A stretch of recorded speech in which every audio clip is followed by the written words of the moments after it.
La peur de leur vie.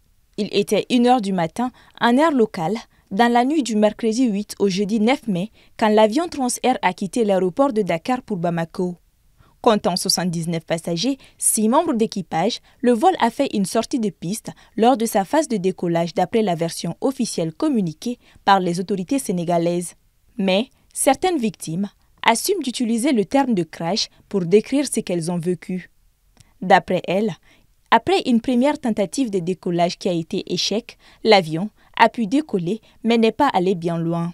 Quand nous avons tenté un premier décollage, nous l'avons raté et tous les passagers étaient inquiets.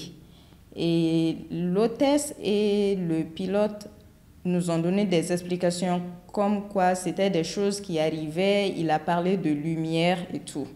Et donc il a dit qu'il allait essayer à nouveau de décoller.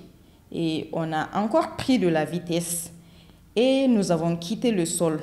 Nous avons décollé. Mais au bout de quelques secondes, l'avion, c'est comme si le moteur s'était arrêté. L'avion a chuté.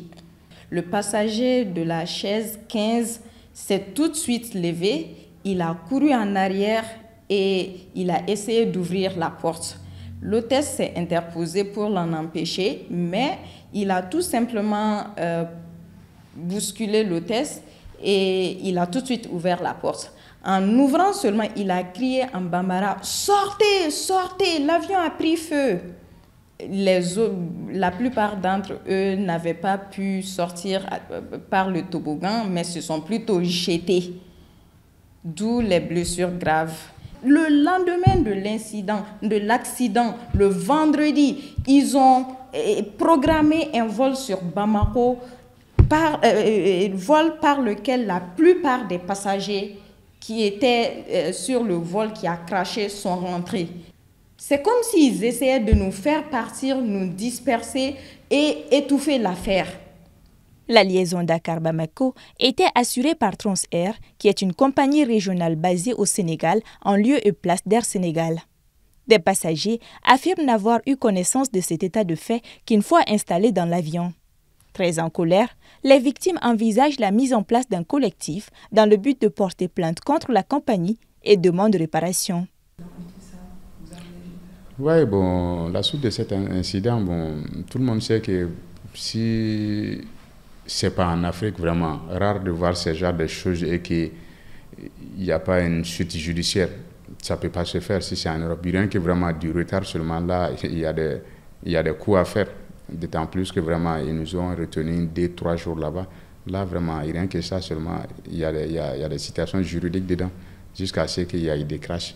Bon, comme on est nombreuses, et je sais que chacun a des idées vraiment de prendre d'avocats pour défendre les causes, tout. Bon, dans les jours à venir, quand même, on est là à se consulter et formuler une coalition pour pouvoir défendre ensemble nos idées et attaquer Air Sénégal vraiment devant la justice compétente. Pour moi, c'est inadmissible, c'est impardonnable ce que Air Sénégal nous a fait. Air Sénégal nous a envoyés à la mort.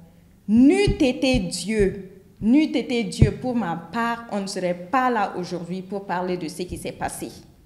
Sur place, les rescapés ont reçu la visite de certaines autorités sénégalaises. La somme de 150 000 francs CFA leur a été donnée pour les premières nécessités. Au dire de certains concernés, les jours suivant l'accident n'auront été que cauchemars à cause des conditions imposées selon eux par la compagnie Air Sénégal.